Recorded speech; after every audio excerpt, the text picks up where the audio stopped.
नहमदुहु व नसल्ली अला रसूलिहिल करीम अम्मा बाद फ़अऊज़ु बिल्लाहि मिनश शैतानिर रजीम बिस्मिल्लाहिर रहमानिर रहीम। आज एक इंतहाई अहम इशू है जिसके हवाले से हम गुफ्तगू करेंगे। और पिछले 2020 से बहुत ज़्यादा इस हवाले से अवाम के अंदर उलमा के अंदर बेचैनी है और गुफ्तगू हो रही है और लोग बहुत ज़्यादा बेचैनी का शिकार हैं।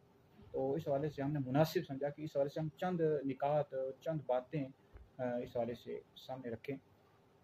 और वो बात है जो मसला है जो डॉक्टर अशरफ आसिफ जिलानी साहब ने 2020 में इस हवाले से बयान दिया था मसला ख़ता के हवाले से कि सैयदा फ़ातिमा ज़हरा रज़ी अल्लाह ताला अन्हा से बाग़ फ़तह के मामले में ख़ता इज्तिहादी वाक़या हुई।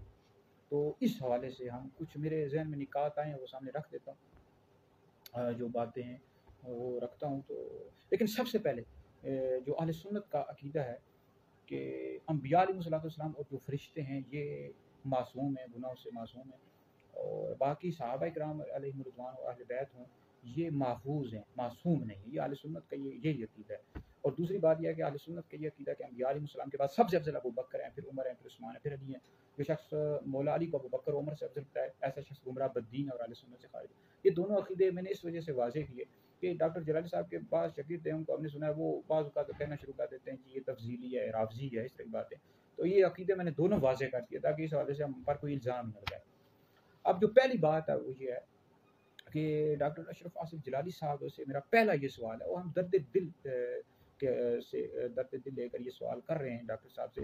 हो सकता है कि डॉक्टर साहब तक मेरी वीडियो पहुंच जाए या उनके शागिर्द तक पहुंच जाए और डॉक्टर साहब तक पहुंचा दें तो ये मसला हल हो सकता है।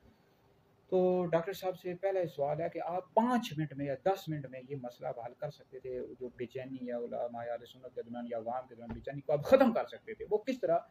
क्या आप 5 मिनट के अंदर अहले सुन्नत की जो अकायद की कुतुब हैं, उसूल की कुतुब हैं, उनमें उनसे दिखा देते कि जनाब ये मसला यहाँ पर लिखा हुआ है कि सैयदा फ़ातिमा ज़हरा रज़ी अल्लाह ताला अन्हा से ख़ता इज्तिहादी वाक़या। उस वाले से आपने ठीक है वो कहा कि ख़ता का मतलब गुनाह नहीं होता, तो वो तो ठीक है, लेकिन आप दिखा देते कि अहले सुन्नत की किस किताब के अंदर, मोतबर किताब के अंदर, अकायद की उसूल किताब में कहाँ लिखा हुआ है। पहली बात ये 5-10 मिनट में आप मसला ख़त्म कर सकते थे। आपने इस हवाले से बेशुमार लेक्चर दिए 2020 में देते रहे, लेकिन वहाँ आप इस्तिदलाल करते रहे। आपने सराहतन अहले सुन्नत की किसी भी अकायद की कुतुब से, उसूल की किताब से नहीं दिखाया। इसी वजह से तो बेचैनी है। ये तो इस हवाले से आपको गौर करना चाहिए। जैसे ये जो मसला है कि मौला अली मुर्तज़ा रज़ी अल्लाह ताला अन्हु हक़ पर थे, अमीर मुआविया रज़ी अल्लाह ताला अन्हु से ख़ता इज्तिहादी जंग सिफ़ीन में और खून उस्मान सैयदना उस्मान गनी रज़ी अल्लाह ताला अन्हु के क़िसास के मामले में इसे ख़ता इज्तिहादी वाक़या हुई। ये अहले सुन्नत की अकायद कुतुब में लिखा हुआ है और दीगर भी हमारे काबिर उलमा ने लिखा है। अल्लामा इब्न हजर ने लिखा है, फ़तहुल बारी में अल-बिदाया व निहाया मौजूद है। आला हज़रत ने फ़तावा रज़विय्यत नंबर 10 में लिखा है, फ़र्क़ मरातिब बेशुमार हक़ बदस्त हैदर करार कि हक़ मौला अली मुर्तज़ा रज़ी अल्लाह ताला अन्हु के साथ अमीर मुआविया रज़ी अल्लाह ताला अन्हु से ख़ता इज्तिहादी वाक़या। तो आप ये इस तरह दिखा देते हैं कि अहले सुन्नत की किस किताब में ये जो मसला जो आप फरमा रहे हैं वो कहाँ लिखा हुआ है।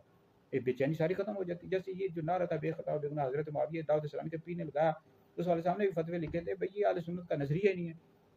तो फिर उन्होंने रुजू कर लिया। अगरचे इस हवाले से हम दिफा भी एक हवाले से कर सकते थे कि जनाब वाला अमीर मुआविया रज़ी अल्लाह ताला अन्हु से इस हवाले से तो ख़ता इज्तिहादी वाक़या। दूसरे मसले के हवाले से यज़ीद पलीद के हवाले से लोग कहते हैं कि उनको जानशीन क्यों बना दिया, जानशीन क्यों बनाया?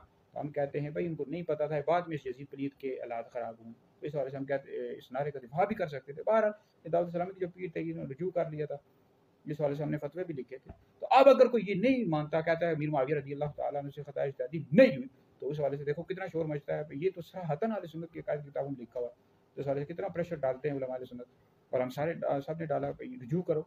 और ये अगर कोई नहीं मानता कि हज़रत सैयदा फ़ातिमा ज़हरा रज़ी अल्लाह ताला अन्हा से ख़ता इज्तिहादी वाक़या नहीं, अगर कहता है नहीं हुई, तो उस पर शरई हुक्म क्या लगेगा डॉक्टर साहब? शरई हुक्म भी तो आप बता दें। तो ये जो अहले सुन्नत की ये अकायद किताबों में लिखा हुआ है, तुम रुजू करो इससे। दूसरी बात यह है कि ये जो आप इम्कान ख़ता के हवाले से तस्वीया माबैन सुन्नी व शिया किताब का हवाला दे रहे हैं, इसमें पीर मेरे अली शाह साहब रहमतुल्लाह अलैह ने इम्कान लिखा है, वुकू कहाँ लिखा है? ठीक है जी, इम्कान आपने वुकू साबित कर दिया, उन्होंने तो इम्कान लिखा था, तो ख़ता हो सकती है, लेकिन ये है कि उनका वुकू तो नहीं लिखा। तो इस हवाले से आपने वो अपनी तरफ से वज़ाहत की है ना। बाद में आपने जो लेक्चर दिए हैं 2023 वगैरह, ये भी हमने सुने, इसमें आपने बहस ही अब करना छोड़ दिया। मतलब शायद आप ये समझ गए कि अवाम की तरह मुझे बहस नहीं करनी चाहिए थी। अवाम के अंदर शोर शराबा मचता है, बेचैनी होती है, फिर फितना फसाद होता है। तो तीसरी बात ये है कि जो जिस तरह वज़ीर-ए-आज़म होता है ना, उसके जो मुशीर होते हैं उसको मरवा देते हैं, इस तरह जो किसी उस्ताद के शागिर्द होते हैं वो भी उसको मरवा देते हैं। आप ये शागिर्द हैं, अगर किसी आलिम सुन्नी आलिम दीन को किसी को राफ़ज़ी कह रहे तो इस तरह नहीं करना चाहिए। आप अपने शागिर्दों को भी समझाएँ कि इस तरह ना करो भाई, हर एक के साथ बहस करना शुरू कर देते हैं, किसी को तफ़ज़ीली, किसी को नाज़िबी, किसी को राफ़ज़ी, इस तरह ना करें। ہم تو درد دل کے حوالے سے باتیں کر رہے ہیں کہ ہمارے دل کے اندر یہ ہے کہ آپ اہل سنت کے بڑے عالم دین تھے، آپ متنازع بن گئے، فائدہ کو نہیں ہونا، یہ کوئی اہل سنت کے عقیدے کا مسئلہ تو ہے نہیں۔ اور پھر جو خلفائے راشدین ہیں آپ اس حوالے سے اقوال بھی دکھا رہے ہیں، لیکن صراحتاً جو اہل سنت کی کتاب ہے وہ آپ دکھائیں۔ کیا خلفائے راشدین نے کب کہا حضرت ابوبکر، حضرت عمر، حضرت عثمان، حضرت علی؟ اگرچہ اس حوالے سے آپ تفسیر کبیر کے حوالے سے اقوال بھی دکھا رہے ہیں، لیکن صراحتاً اہل سنت کی کتابوں سے دکھائیں۔ یہ چند سوالات ہے، ہو سکتا ہے ڈاکٹر صاحب تک میری ویڈیو پہنچے تو میری آپ سے گزارش ہے، یہ ہم اس حوالے سے کہہ رہے ہیں کہ صراحتاً آپ اہل سنت کی عقائد کی کتابوں سے دکھائیں تاکہ بے چینی ختم ہو جائے۔ تو اس حوالے سے علمی بحث ہو سکتی ہے، خطا اجتہادی ہوئی یا نہیں ہوئی، علمی بحث ہے، لیکن آپ صراحتاً دکھائیں تاکہ بے چینی ختم ہو۔ اور میری ویڈیو اگر کوئی سنے ڈاکٹر صاحب تک پہنچا دے، تو ڈاکٹر صاحب سے گزارش ہے، ان کے شاگردوں سے گزارش نہیں ہے، ڈاکٹر صاحب سے گزارش ہے کہ آپ وضاحت کریں۔ یہ میرے 3-4 سوالات ہیں۔ اللہ تعالیٰ میں اہل سنت کے عقیدے پر قائم رہنے کی توفیق اور مدد عطا فرمائے۔